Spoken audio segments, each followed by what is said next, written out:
इस वीडियो में हम लोग इम्पॉर्टेंट टॉपिक्स को कवर करेंगे। ये वीडियो एडवांस डेटाबेस ऑपरेशंस के बारे में होगा। पिछले वीडियो में हमने बहुत ही डिटेल से रेस्ट एपीआई क्रिएट करना सीखा था। तो उसमें जो हमने कुछ कंसेप्ट यूज किया था, इसमें हम लोग अच्छे से उसको समझेंगे। जैसे पिछले वीडियो में हमने दो एंटिटी क्लास बनाया था, एक कैटेगरी एंड एक प्रोडक्ट। तो कैटेगरी और प्रोडक्ट का रिलेशनशिप क्या हुआ, वन टू मैनी। तो एक कैटेगरी के अंदर में कई सारे प्रोडक्ट हो सकते हैं और कई सारे प्रोडक्ट एक कैटेगरी का पार्ट हो सकता है। ठीक है। तो इस वीडियो में हम लोग पहले रिलेशनशिप को समझेंगे, कितने तरह के होते हैं। उसके बाद हम लोग यहाँ पे देखो, जैसे कैस्केड, ये पहले नहीं था, इसको अभी हम हटा देते हैं। तो ये कैस्केड, ये क्यों हम लोग लिखते हैं उस चीज़ को समझेंगे। फिर हम लोग अभी जो यहाँ पे था फेच, फेच टाइप, तो फेच हम लोग समझेंगे। तो बाय डिफ़ॉल्ट जो होता है वो ईगर होता है। और इसमें कितने तरह के होते हैं फेच टाइप, यहाँ पे देखो दो तरह के, एक ईगर होता है और एक लेजी होता है। तो कब हमें कौन सा यूज़ करना है उस चीज़ को हम लोग इस वीडियो में डिटेल से समझेंगे। तो अभी के लिए इसको हम लोग हटा देते हैं। सबसे पहला चीज़ जो हम लोग समझने वाले हैं वो टाइप्स ऑफ एंटिटी रिलेशनशिप, कितने तरह के एंटिटी रिलेशनशिप होते हैं। फिर हम लोग समझेंगे fetch type, eager versus lazy. फिर कैस्केड, कैस्केड क्या होता है, कब हम लोग कौन सा यूज़ करते हैं उस चीज़ को समझेंगे। फिर सबसे पहले आते हैं हम लोग रिलेशनशिप में। तो रिलेशनशिप जो होता है जेपीए में कौन कौन सा होता है, सबसे पहला होता है वन टू वन। इसका यूज केस क्या है, यहाँ पे जैसे एक एग्जांपल है स्टूडेंट और स्टूडेंट आईडीज। तो एक स्टूडेंट का एक ही आईडीज हो सकता है और जो वो आईडी है वो भी एक ही स्टूडेंट को बिलोंग करता है, इसीलिए वो आइडेंटिटी है एक स्टूडेंट का। ठीक है। तो यहाँ पे रिलेशनशिप कौन सा हो रहा है, वन टू वन का।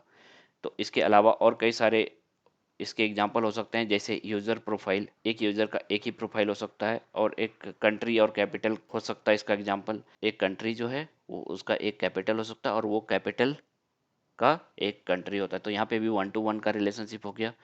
फिर पर्सन और आइडेंटिटी कार्ड सेम ही हुआ। एक पर्सन का जो आइडेंटिटी कार्ड होता है वो यूनिक होता है और उस आइडेंटिटी कार्ड का भी जो बिलोंग करता है वो एक पर्सन को करता है। तो इस तरह से कुछ भी सिनेरियो हो तो वहाँ पे हम लोग one to one relationship use कर सकते हैं। अब आता है वन टू मेनी रिलेशनशिप। तो वन टू मेनी का हमने एग्जांपल देख लिया था कैटेगरी एंड प्रोडक्ट का। तो सिमिलरली हम लोग डिपार्टमेंट एंड एम्प्लॉयज़ के साथ भी कर सकते हैं। ये एग्जांपल समझा रहा हूँ, इसका क्या मतलब हुआ, वन टू मेनी मीन्स एक डिपार्टमेंट में कई सारे एम्प्लॉय हो सकते हैं और कई सारे एम्प्लॉयज़ एक डिपार्टमेंट में होते हैं। तो ये वन टू मेनी का हो गया। अदर केसेस जो है, जैसे हमने कैटेगरी और प्रोडक्ट का सीखा था। फिर पर्सन का एड्रेस हो सकता है, मल्टीपल एड्रेस हो सकता है, करेंट और एक परमानेंट एड्रेस हो सकता है। तो वन टू मेनी हो गया। अब आते हैं many to one relationship. Many to one क्या होता है, इसका जस्ट अपोजिट हम लोग बोल सकते हैं। जैसे कैटेगरी टू प्रोडक्ट हो गया वन टू मेनी, अब प्रोडक्ट टू कैटेगरी हो गया मेनी टू वन। तो सेम ही हो गया, it is the inverse of A one to many relationship. अब मेनी टू मेनी का रिलेशनशिप कहाँ पे हम लोग यूज़ कर सकते हैं, जैसे स्टूडेंट एक कोर्स परचेज करता है तो वो क्या करता है, इनरोल करता है एक, कई सारे, एक स्टूडेंट कई सारे कोर्स इनरोल कर सकते हैं और एक कोर्स जो है कई सारे स्टूडेंट भी इनरोल कर सकते हैं। तो यहाँ पे मेनी टू मेनी का ये मेनी टू मेनी का रिलेशनशिप हो जाता है। इस तरह का अगर सिनेरियो आएगा, हमें जब भी रेस्ट एपीआई क्रिएट करना पड़ेगा तो हमें पता होगा कि कौन सा रिलेशनशिप कहाँ पे हम लोग यूज़ कर सकते हैं। तो हमने एग्जांपल पिछले वीडियो में देखा ही था कि one to many, many to one relationship का। बाकी तो आसान है, आप लोग कर सकते हो। Many to one to one, many to many, इस तरह का कुछ भी सिनेरियो बना करके खुद से रेस्ट एपीआई प्रैक्टिस कर सकते हो। और मेनी टू मेनी का और एक एग्जांपल क्या हुआ, जैसे कस्टमर प्रोडक्ट, इस तरह से। तो ये हो गया हमारा रिलेशनशिप का पार्ट, ये छोटा सा टॉपिक था। अब आते हैं हम लोग लेजी वर्सेस ईगर लोडिंग। ये बहुत ही इंपॉर्टेंट टॉपिक है, इंटरव्यू में भी इससे सवाल पूछे जाते हैं क्योंकि इसका डायरेक्टली रिलेशंस होता है परफॉर्मेंस के ऊपर। लेजी के जगह अगर हम लोग ईगर यूज़ कर दिए तो वहाँ पे परफॉर्मेंस इशू हो सकता है। तो इसीलिए हमें ध्यान से यूज करना पड़ेगा, कहाँ पे लेजी करना है, कहाँ पे ईगर करना है। बाय डिफॉल्ट जो होता है वो ईगर होता है। इसका एक बार कंसेप्ट समझ लो कि ईगर और लेजी क्या होता है, फिर हम लोग कस्टमर और प्रोडक्ट वाले एग्जाम्पल पे जाएंगे। तो यहाँ पे लेजी वर्सेस ईगर है। तो लेजी लोडिंग क्या हुआ, यहाँ पे जैसे लिखा हुआ है कि data is loaded on demand. मान लो एक पेरेंट है और चाइल्ड है, जैसे कैटेगरी और प्रोडक्ट में कैटेगरी को अगर हम कॉल करें तो वो प्रोडक्ट दे देगा अगर एक प्रोडक्ट जो है वो किसी कैटेगरी से बिलोंग करता है। अगर हम लोग प्रोडक्ट फेच कर रहे हैं तो वो क्या करेगा, कैटेगरी को भी फेच कर लेगा ईगर में। लेकिन हमें चाहिए कि कैटेगरी जब कॉल करें तभी कैटेगरी हो, नहीं तो कैटेगरी नहीं हो। तो उस केस में हम लोग का लेजी का यूज़ करेंगे। तो वो चीज़ समझ में आ जाएगा जब हम लोग एग्जांपल देखेंगे। तो अभी के लिए ये समझो कि जब भी हम लोग लेजी लिखते हैं तो लेजी का सिंपल सा मतलब हुआ कि जैसे कि नाम सी है, जब भी हमें नीड होगा, जब हमें उसको कॉल करेंगे तभी वो डेटा हमें रिस्पॉन्स में देगा, और ऐसे वो नहीं देगा। इसका जो सिंटेक्स हम लोग लिखते हैं इस तरह से, fetch equals to fetch type dot lazy. अगर ईगर लिखना होगा तो यहाँ पे ईगर लिख सकते हैं, नहीं तो बाय डिफॉल्ट ईगर ही होता है। तो एम्प्लॉइज जो है डिपार्टमेंट का, वो तब तक लोड नहीं होगा जब तक कि हम लोग उसको कॉल नहीं करेंगे एक्सप्लिसिटली। फिर आता है ईगर लोडिंग। ईगर लोडिंग क्या हुआ, मान लो एक पेरेंट और एक चाइल्ड है, दोनों वन टू मेनी का रिलेशनशिप है। तो जैसे ही हम लोग चाइल्ड को फेच करेंगे या पेरेंट को फेच करेंगे तो हमारा दोनों डेटा आ जाएगा इमीडिएटली। तो एग्जांपल के लिए यहाँ पे मान लो कोई यूज़र है और उसका जो प्रोफाइल है वन टू वन का रिलेशनशिप है, और यहाँ पे फेच लिख दिया हूँ ईगर। तो अभी क्या होगा कि जब भी हम लोग यूज़र कॉल करेंगे तो यूज़र एंड प्रोफाइल दोनों साथ में रेस्पॉन्स में आ जाएगा। ठीक है, इस चीज़ को हम लोग एग्जाम्पल से देखते हैं। अभी यहाँ पे कोड में आ जाते हैं। ये हमारा कैटेगरी हो गया। कैटेगरी के अंदर में ये है वन टू मेनी का रिलेशनशिप है, किसके साथ, प्रोडक्ट के साथ। तो यहाँ पे हम लोग क्या लिख सकते हैं, fetch equals to fetch type. तो सबसे पहले हम लोग ईगर रख के देखते हैं। अब यहाँ से प्रोडक्ट के अंदर में जाएंगे तो मेनी टू वन का है, और यहाँ पे हम लोग कर देते हैं fetch equals to fetch type eager. तो जो डिफ़ॉल्ट बिहेवियर है वही रहेगा। इस एप्लीकेशन को हम लोग स्टार्ट कर देते हैं।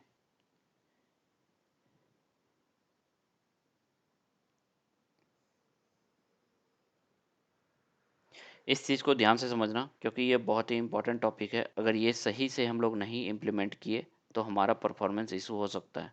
तो हमारा एप्लीकेशन स्टार्ट हो गया है। अभी हम जाते हैं, चलते हैं पोस्टमैन पे। तो ध्यान देना, यहाँ पे प्रोडक्ट अगर हम लोग कॉल कर रहे हैं, हमारे डेटाबेस में जो प्रोडक्ट टेबल है वहाँ पे क्या था, जैसे हम लोग इसको अभी हिट करते हैं तो प्रोडक्ट वन है, वो स्मार्टफोन है, ये डिटेल्स आ गया। अब इसका लॉग को देख लेते हैं हम लोग। यहाँ पे देखो, यहाँ पे क्वेरी प्रिंट हो गया जैसे ही हम लोग कॉल किए प्रोडक्ट। तो हमारा क्या हुआ, ये प्रोडक्ट जो है साथ में कैटेगरी को ज्वाइन कर लिया। तो यहाँ पे दो क्वेरी हिट करता है, एक एक ये ज्वाइन कर देता है किसको, प्रोडक्ट एंड कैटेगरी को।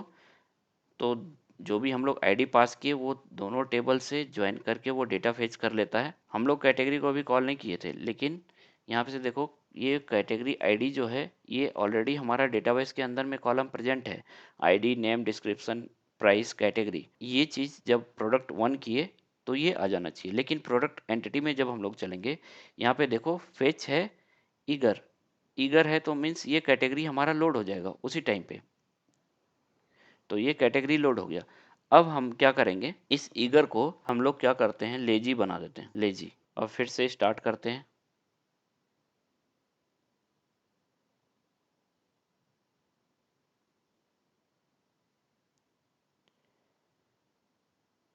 और एक चीज़, ये जो क्वेरी प्रिंट हो रहा है वो हमने यहाँ पे एसक्यूएल शो एसक्यूएल ट्रू कर दिया है, जिससे कि डेटाबेस का जो क्वेरी होगा वो यहाँ पे विजिबल हो जाएगा ये ट्रू करने से। अब न्यू लाइन दे देते हैं। अब फिर से हम सेम ही एपीआई हिट करते हैं। प्रोडक्ट वन हमारा ऑलरेडी है, प्रेजेंट है। अब जब हिट करेंगे, अभी हमने लेजी किया है कैटेगरी को, ये रिस्पॉन्स आ गया हमारा, सक्सेस रिस्पॉन्स। अब यहाँ पे जाओ, यहाँ देखो सेलेक्ट क्या हुआ है, एक सिर्फ प्रोडक्ट कॉल हुआ है।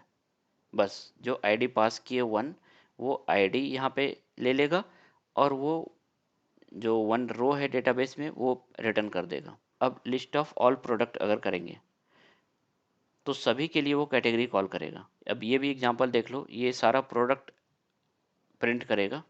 तो हमारे पास इतने सारे प्रोडक्ट हैं, टोटल 9 प्रोडक्ट हैं। तो यहाँ पे देखो लॉग में सिर्फ एक क्वेरी कॉल हुआ, और ये हम लोग पूरा प्रोडक्ट फेच कर रहे हैं, तो यहाँ पे कोई कंडीशन नहीं लगा इस तरह से, कोई आईडी नहीं है, पूरा ये प्रोडक्ट हमें दे दिया। लेकिन अभी क्या होगा, अब जब हम लोग इसको ईगर कर देंगे, इसको रिस्टार्ट कर देते हैं।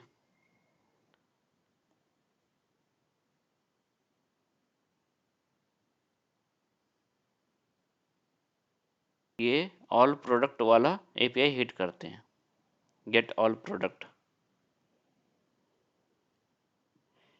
ये सेम ही है, आ गया रिस्पॉन्स हमारा।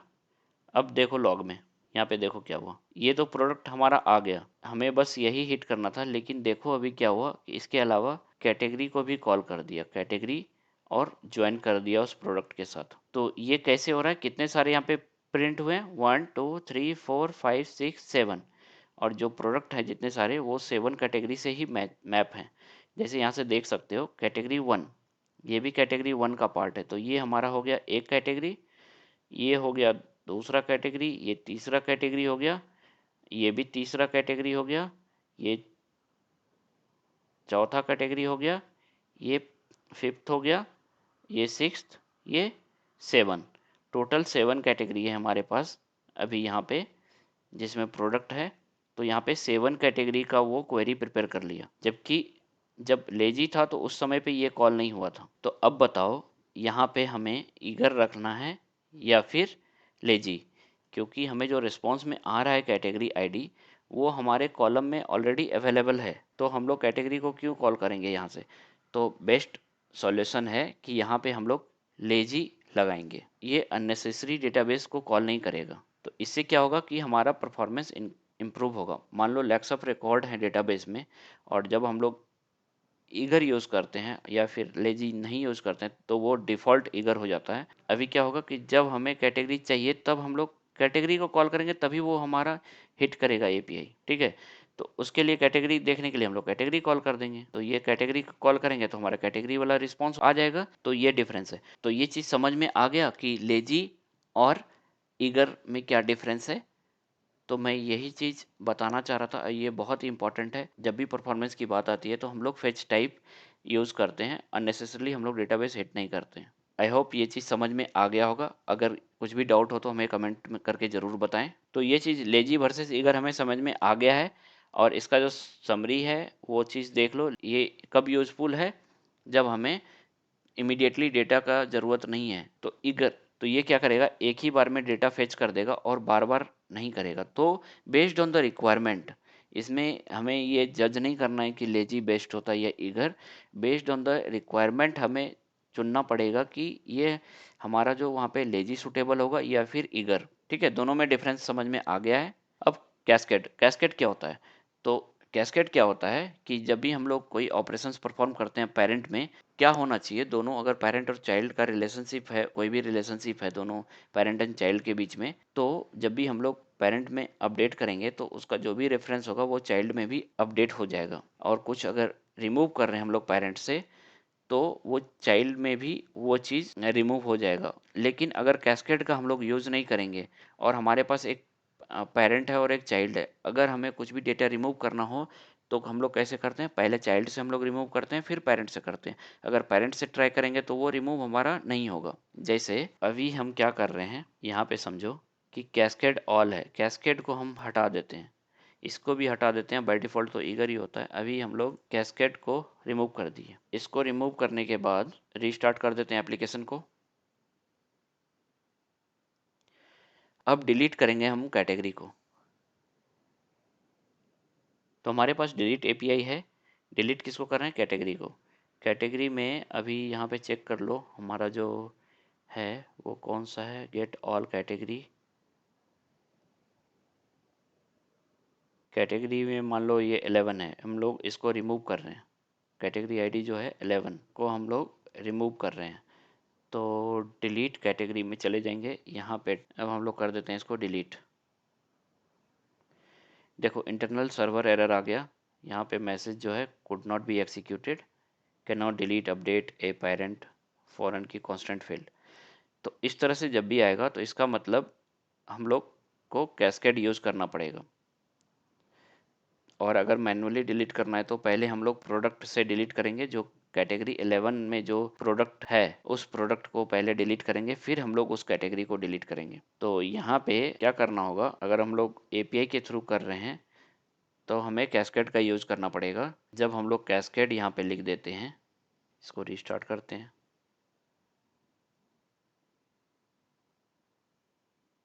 इस बार हम लोग ने क्या किया, कैस्केड ऐड कर दिया।